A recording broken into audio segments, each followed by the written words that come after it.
नमस्कार मित्रांनो, नुकताच नवीन चित्रपट कल्की 28/98 साठी जर रिलीज झाला आणि कल्की म्हणजे कृष्णाने घेतलेला होता. यामध्ये असे ऐकण्यात येत आहे की हा महाभारतावर आधारित चित्रपट आहे. आता तो चित्रपट पाहिल्यावरच लक्षात येईल महाभारताशी तो कसा कनेक्ट केलेला आहे. चित्रपट लीड भूमिकेत दिसणार आहे साऊथ सुपरस्टार आपला प्रभास, आणि तसेच यामध्ये बॉलिवूडमधील मल्टी स्टार कास्टिंग दिसून येणार आहे. यामध्ये आहे अमिताभ बच्चन, दीपिका पादुकोण आणि विशेष म्हणजे याच्यामध्ये तुम्हाला दिसणार विलनच्या भूमिकेत कमल हसन.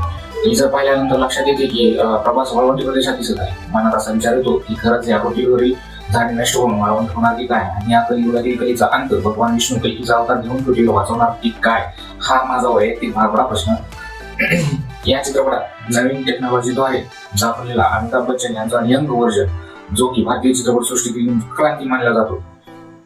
यामध्ये द्रोणाचार्याचे पुत्र अश्वत्थामाची भूमिका अमिताभ बच्चन साकारत आहे. त्यामुळे चित्रपटाची क्युरिओसिटी आणि एक्साइटमेंट वाढलेली आहे. चित्रपटाच्या इंट्रोडक्टरी व्हिडिओमध्ये अश्वत्थामा, जो की शिवलिंगाची पूजा करताना दिसत आहे, आणि छोटा मुलगा त्यांना खूपच पूजा करतो. त्यामध्ये फ्लॅशबॅक सीन येतो, जो आपल्या महाभारतामध्ये त्या फ्लॅशबॅक मध्ये आपण आपल्याला महाभारतामध्ये घेऊन जात आहे. ज्या लोकांना आपल्या हिंदू पौराणिक कथा माहित नाहीत व ज्यांना माहिती आहेत अशा दोन्ही प्रेक्षक वर्गाला या गोष्टी रिव्हील होणार आहेत. प्रभास, जो की भैरवचे पात्र साकारणार आहे, तर कमल हसन कली म्हणजेच विलनची भूमिका साकारणार आहे.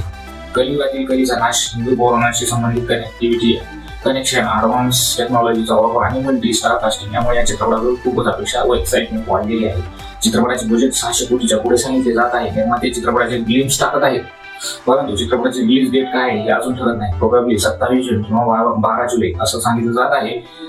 जसं आपण वाट पाहतो आपल्या IPL मध्ये RCBची टीम किती जिंकते, त्याचप्रमाणे आपण वाट पाहता चित्रपटाची रिलीज डेट, कारण रिलीज डेट यांनी 2 वेळेस पोस्टपोन केली. पुढील व्हिडिओमध्ये तोपर्यंत बी कूल बी हॅपी.